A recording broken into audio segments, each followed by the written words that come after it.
Lalong nakiisa ang mga tauhan ng Cabugao Municipal Police Station sa isinagawang 3 araw na Youth Development Session ng Local Government Unit ng Cabugao na may temang Level Up Kabataan, Build Your Worth, Own Your Choices, Shape Your Future mula Abril 24 hanggang 26 ng taong kasalukuyan na naglalayong hubugin ang kakayahan, disiplina at kamalayan ng mga kabataan. Ang nasabing aktibidad ay inisyatibo ng lokal na pamahalaan sa pangunguna ni Mr. Ronnie Campo, Local Youth Development Officer at SK Federation President ng Cabugao na si Honorable Jezreel Jamila C. Enciso para sa mga mag-aaral ng Calyat Integrated School na siyang pangunahing benepisyaryo ng programa. Sa ilalim ng pamumuno ni Police Captain Brandon U. Batuon, Acting Chief of Police ng KMPS, hindi lamang pinaigting ang area security katuwang ang Regional Mobile Force Battalion 1505th at 98th Infantry Battalion ng Philippine Army, kundi aktibo ring nagsilbing facilitator ang mga ito sa iba't ibang aktibidad ng programa. Bahagi ng YDS ang paghahati sa mga kabataan sa iba't ibang grupo,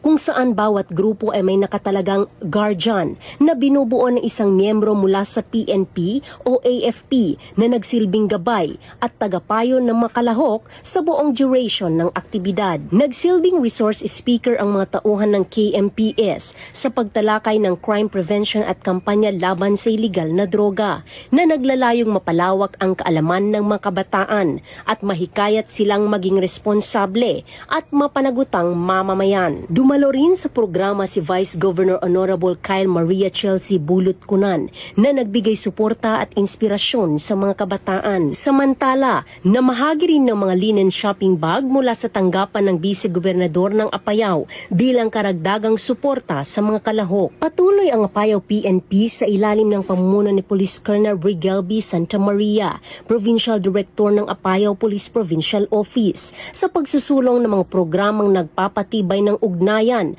at pagtutulungan ng PNP, AFP at lokal na pamahalaan tungo sa kapakanan ng kabataan at pagbuo ng mas ligtas, maalam at responsableng pamayanan.